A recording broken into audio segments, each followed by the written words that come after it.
ये आज मैं आपको अपने मोहल्ले की थोड़ी सी सैर करवाता हूँ। मोहल्ला कश्मीरी हमारा ये भरा पड़ा है कुर्बानी के जानवरों से भी और गंद से भी। ईद की आमद है, मेरे ख्याल से एक दिन रह गया। आज है 10 तारीख, 11 12 को ईद है।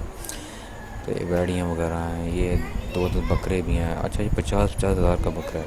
मुझे इसमें 50 हज़ार वाली कोई ख़ास बात नज़र नहीं आती। बहरहाल उन्होंने खरीदने वाले ने लेने वाले ने ले लिया, ठीक है। बहरहाल तो ये है, जब देख रहे हैं गंद से भरा पड़ा है। अब ये तो काफ़ी सफाई हो गई है, इससे कुछ देर पहले मैं वीडियो बनाता तो भरा पड़ा था ये गंद से। ये जी वो शानदार बहुत का दरख्त, 100 साल से भी पुराना, हमारे बुज़ुर्गों ने लगाया था, मुंशी निज़ामुद्दीन ने।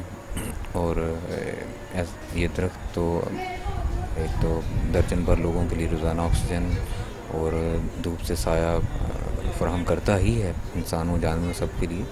लेकिन हर साल ईद पर कुर्बानी के जानवरों के लिए अच्छा खासा जो है ना खुराक का बंदोबस्त भी करता है। जानवर खुश होकर खाते हैं इसके पत्ते। ये आप देखते हैं पट्टे पुट्टे उधर गिरे पड़े हैं। और ये टहनियाँ वगैरह, ये जो साथ पड़ी सब बड़ी सी टहनी भी आप देख रहे हैं, ये सारी इस तरह से उतारी हुई हैं इसके पत्ते जानवरों को खिलाने के लिए। तो मुफ्त का चारा है। अब मैं आपको एक एक्सपेरिमेंट करके दिखाता हूँ, अपने हाथ से इसको खिलाता हूँ ये बकरे को। ये जो 50 हज़ार का बकरा जो हमारे हमसायों ने लिया जनाब, जिस पर मुझे थोड़ा सा कीमत पर एतराज़ है, लेकिन बहरहाल उनकी मर्ज़ी।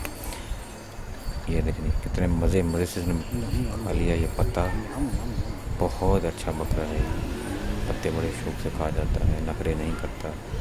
सादगी और आजिज़ी है इसके अंदर, इंकसारी है। अच्छा, ये सारी बकवास तो एक तरफ। अब भी आपको दिखाता हूँ, इधर दिखाता हूँ।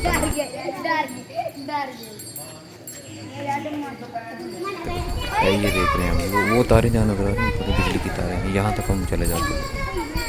बहरहाल तो ये है जी हमारा महल्ला कश्मीरी साहिब, लोगों को सबको पेश किया।